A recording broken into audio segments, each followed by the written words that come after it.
Hello students, so how are you all.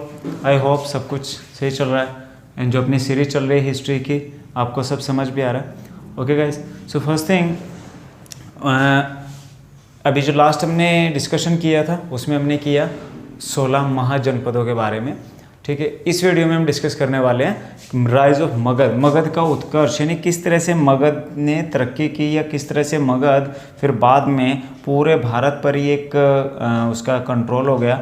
ठीक है, तो अब इसकी जो शुरुआत होती है, जैसे मैंने आपको पहले वाले वीडियो में हमने 4 मेन महाजनपद थे। वैसे तो टोटल 16 महाजनपद थे, पर उनमें से मगध, अवंती, वत्स,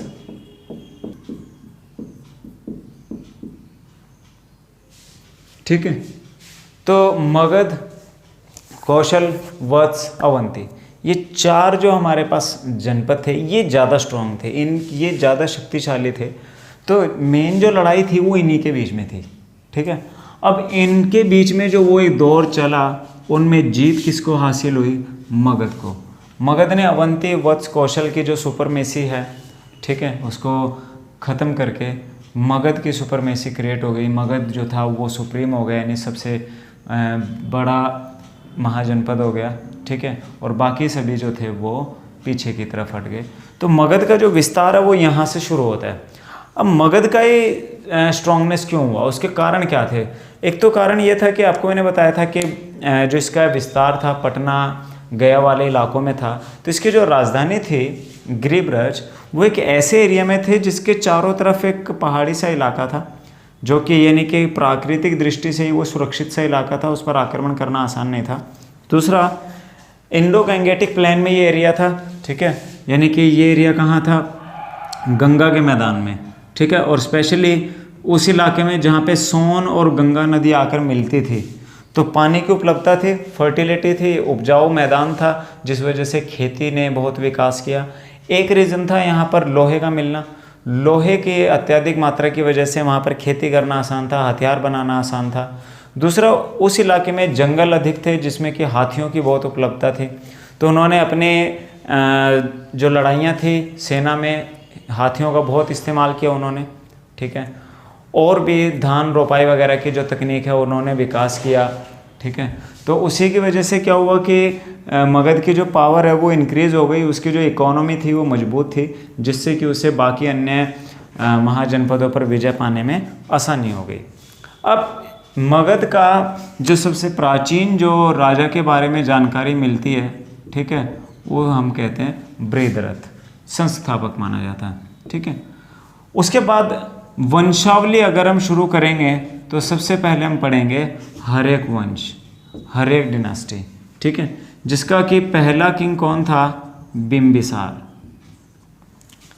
अब हर्यक जो डिनास्टी थे ये लगभग 544 से 412 बीसी तक थी।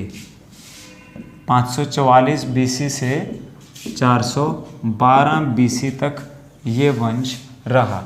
तो इसमें मेनली जो शासक आएंगे बिंबिसार, अजातशत्रु, उदयन, ठीक है, और अंतिम आएगा नागदशक। ठीक है, बिंबिसार ने 52 वर्षों तक मगध पर शासन किया। अब ये 544 बीसी से लेकर 492 बीसी तक, ठीक है, बिंबिसार 544 बीसी से लेकर और 492 बीसी तक शासक रहा। 52 वर्षों तक बिंबिसार जो था वो शासक बना रहा। मगध का विस्तारवादी नीति उसने अपनाई, और एक जो जनपद था अंग, तो अंग जनपद पर आक्रमण किया। वहाँ का शासक था ब्रह्मदत्त। ठीक है, ब्रह्मदत्त को हराकर उसने अंग पर कब्जा कर लिया। ठीक है, इसके अलावा जो गिरिब्रज था वो इसकी राजधानी रही। ठीक है, तो एक तो लड़ाइयों के थ्रू एक्सपेंशन किया जा सकता है। दूसरा तरीका इसने क्या आजमाया? शादी वाला। ठीक है, यानी इसने जो पड़ोस के जो और चुनौतीपूर्ण महाजनपद थे उसने उन सब के साथ शादी के बंधन जो थे, शादी के रिश्ते जो थे वो जोड़ लिए। ठीक है, अब बिंबिसार ने एक तो जो कौशल देश था उसकी जो राजकुमारी थी कौशला देवी, कौशला देवी से शादी कर ली, ठीक है, जो कि कौशल देश की राजकुमारी थी, परसेनजीत की बहन, ठीक है। इसके जो ब्रदर थे जो बाद में किंग बना कौशल देश का, उसका नाम था परसेनजीत, तो उसकी बहन थी ये, उससे शादी की। तो उसने डौरी में जो वाराणसी वाला एरिया था, काशी वाला एरिया जो था, वो किसको दे दिया, बिंबिसार को दे दिया। इसके अलावा लिच्छवी की जो राजकुमारी थी उसका नाम था चेल्लना, तो चेल्लना से शादी की, ठीक है। और मध्य देश, आज जो पंजाब है वहाँ पर हुआ करता था मध्य देश, तो वहाँ की जो राजकुमारी थी उसका नाम था शेमा, ठीक है। तो शेमा से शादी की और क्या हुआ, उन सब के साथ इसने अपने वैवाहिक संबंध बनाए, जिससे कि उसके जो एरिया था वो काफ़ी इलाकों से सुरक्षित भी हो गया था, क्योंकि इससे उसकी जो शक्ति थी बढ़ गई थी, ठीक है। और अब उसके जो ज़्यादा खतरे थे वो कहीं ना कहीं कम हो गए थे, ठीक है।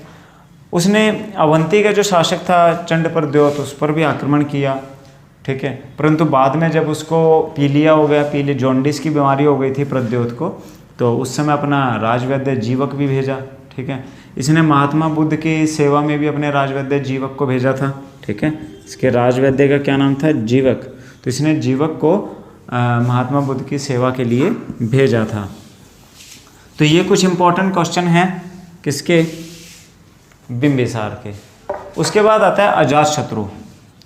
अब अजातशत्रु को कुणिक भी कहा जाता है, ठीक है। अजातशत्रु ने अपने पिता बिंबिसार की हत्या करके गद्दी को पाया, ठीक है। और ये 492 बीसी से 460 बीसी तक शासक रहा, ठीक है। तो इसने क्या किया, अपने पिता को मारकर गद्दी हासिल की और काफ़ी अग्रेसिव पॉलिसी इसने अपनाई अपने राज्य के विस्तार के लिए। अब इवन इसने क्या किया, अब जैसे अभी हमने किया, बिंबिसार ने कौशल देश की राजकुमारी से शादी की, ठीक है, परसेनजीत की बहन से। बट अजातशत्रु ने परसेनजीत के खिलाफ ही लड़ाई छेड़ दी और कौशल देश पर क्या किया, आक्रमण कर दिया। कौशल देश और काशी दोनों को क्या किया, अपने एरिया में मर्ज कर लिया और मिला लिया। और जो परसेनजीत की बेटी थी, बेटी का नाम था वजीरा, उससे शादी कर ली, ठीक है। यानी दोनों तरीके आजमा लिए, लड़ाई भी और शादी भी, ठीक है। तो इसके अलावा उस समय अजातशत्रु का, अब अजातशत्रु का मतलब ये होता है शत्रुओं का नाश करने वाला। तो अजातशत्रु को एक जो खतरा उस समय था वो था वज्जी संघ से, ठीक है। अब इसके दो मंत्री थे, एक का नाम था सुनीध और एक का नाम था वस्यकार, इसको वर्षकार भी कहते हैं। तो सुनीध और वस्यकार की मदद से इसने वज्जी संघ में क्या कर दिया, फूट डाल दी, ठीक है। और 16 साल तक लंबे चले संघर्ष में आखिर उसने वज्जी संघ को मात दे दी, ठीक है। वज्जी संघ की भी जो पावर थी वो अजातशत्रु के समय में ही खत्म हो गई थी, ठीक है। इसके और इसी के अजातशत्रु के समय में ही महात्मा बुद्ध को महापरिनिर्वाण की प्राप्ति हुई थी, ठीक है। तो 483 में उनको महापरिनिर्वाण की प्राप्ति हुई। इसने एक स्तूप भी बनवाया और अजातशत्रु के समय ही पहली बौद्ध संगीति का आयोजन भी किया गया था। ये मैंने आपको, जब हम बुद्धिज़्म के बारे में हमने किया था उस समय इसके बारे में मैंने आपको जानकारी जो थी वो दी थी, ठीक है। तो ये कुछ इंपॉर्टेंट क्वेश्चन हैं अजातशत्रु के, क्लियर। उसके बाद अब देखें उदायीन। उदायीन ने भी अजातशत्रु के बाद गद्दी हासिल की, पर इतिहास में कोई ज़्यादा इंपॉर्टेंट क्वेश्चन उदायीन के नहीं पूछे जाते। जैन धर्म का ये मानने वाला था उदायीन, और इसने जो अपनी राजधानी थी, हाँ एक काम इसका ये इंपॉर्टेंट है कि इसने राजधानी गिरिब्रज से हटाकर पाटलिपुत्र को किया, ठीक है। इसने क्या किया, पाटलिपुत्र को अपनी राजधानी बनाई। जो सोन और गंगा नदी का जो कन्फ्लुएंस था, जहाँ पर वो मिलती हैं, वहाँ पर इसने ये राजधानी बनाई। पहले गिरिब्रज थी, ठीक है, फिर उसने यहाँ पर इस राजधानी को अपने ट्रांसफ़र किया था, ठीक है। उसके बाद एक दो शासक और भी आए उदायीन के बाद, जो कि उतने स्ट्रॉन्ग नहीं थे। अंतिम जो हुआ वो नाग दशक हुआ। नाग दशक को दर्शक भी कहते हैं, नाग दशक भी कहते हैं। उसको जनता ने ही नकार दिया। जनता के नकारने के बाद इसके बाद अगला जो शासक बना वो शिशुनाग बना, ठीक है। तो शिशुनाग को जनता ने ही सपोर्ट करके अगला जो किंग था वो बनवा दिया। तो यहाँ से दूसरा वंश शुरू हो जाता है, ठीक है। पहला तो क्या था, हर्यक, अब क्या हो जाएगा, शिशुनाग, ठीक है। तो शिशुनाग वंश जो है ये 412 बीसी में जब हर्यक वंश खत्म हुआ उस समय शुरू हुआ, ठीक है। तो 412 बीसी से लेकर लगभग 344 बीसी तक ये रहा, ठीक है, शिशुनाग वंश। तो ये उस समय हर्यक वंश के ही एक मंत्री रहते थे। तो नाग दशक के बाद शिशुनाग को गद्दी मिली। इनके जो उत्तराधिकारी थे उसका नाम था कालाशोक। तो कालाशोक भी काफ़ी वैसे स्ट्रॉन्ग रूलर हुए हैं। और कालाशोक के बारे में जो सबसे इम्पोर्टेंट क्वेश्चन है कि इसके समय में द्वितीय बौद्ध संगीति हुई, ठीक है। द्वितीय बौद्ध संगीति जो हुई वो किसके समय में हुई, वो कालाशोक के समय में हुई, ठीक है, सेकंड बुद्धिस्ट काउंसिल। तो ये एक दो क्वेश्चन ही यहाँ कालाशोक से संबंधित पूछ लिए जाते हैं, शिशुनाग से संबंधित पूछ लिए जाते हैं। तीसरा जो वंश आया वो था नंद वंश, ठीक है। नंद वंश ने जो शुरुआत की, नंद वंश की स्थापना की महापदम नंद ने, ठीक है। शिशुनाग का जो अंतिम राजा था महानंदिनी को खत्म करके महापदम नंद ने नए वंश नंद वंश की नींव डाली, जो कि 344 बीसी से 323 बीसी तक रहा, ठीक है। क्योंकि 322 बीसी में चंद्रगुप्त मौर्य का राज शुरू हो जाएगा, वहाँ से मौर्यन एम्पायर शुरू हो जाएगा। तो ये वंश इस समय किसका है, नंद वंश का। महापदम नंद को कई उपाधियाँ मिली थी, जैसे बौद्ध धर्म ग्रंथों में एक महाबोधि वंश है जिसमें कि इसको उग्रसेन कहा गया है, यानी सबसे बड़ी सेना वाला, ठीक है। पुराणों में इसे सर्वशत्रांतक कहा गया है, ठीक है, सर्वशत्रांतक। इसका मतलब क्या हो गया, क्षत्रियों में सबसे बड़ा, ठीक है। सर्वशत्रांतक जो है वो इसको कहा गया है महापदम नंद को, ठीक है। महापदम नंद के बाद आगे जो गद्दी ली वो यानी कि अंतिम जो राते हैं नंद वंश का वो थे घनानंद, ठीक है।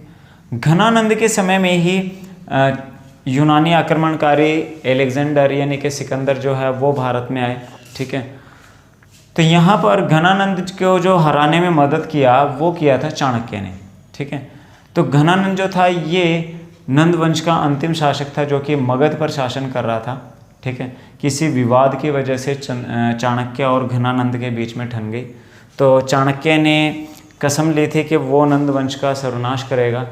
और एक दिन एक राजकीलम एक खेल खेलते हुए उसने चंद्रगुप्त मौर्य को देखा और उसे तक्षशिला ले गया, वहाँ पर उसको एजुकेशन दिया, उसको ट्रेंड किया और उसे तैयार किया नंद वंश के अगेंस्ट, जिसने कि घनानंद को हराकर नंद वंश को ख़त्म किया, ठीक है। और वहाँ से एक नया वंश शुरू हो गया, मौर्य वंश, ठीक है। अब घनानंद के समय में ही जो यूनानी आक्रमणकारी है, ठीक है, वो भारत में आया और वो कौन था, सिकंदर, ठीक है। तो ये इस वीडियो में हमने बात की है राइज ऑफ मगध, मगध का उत्कर्ष, कौन कौन से वंश थे, ठीक है। और मेन अब जो बड़ी पावर है महाजनपदों में वो था मगध, ठीक है। तो अब यहाँ से 322 बीसी से मगध पर शासन शुरू होगा चंद्रगुप्त का, तो वो हम मौर्य साम्राज्य की अलग वीडियो में उसको हम करेंगे, ओके। सो आपको कैसा लगा हमें अपने फीडबैक ज़रूर दें, कमेंट सेक्शन में हमें ज़रूर बताएं, ओके। Thank you.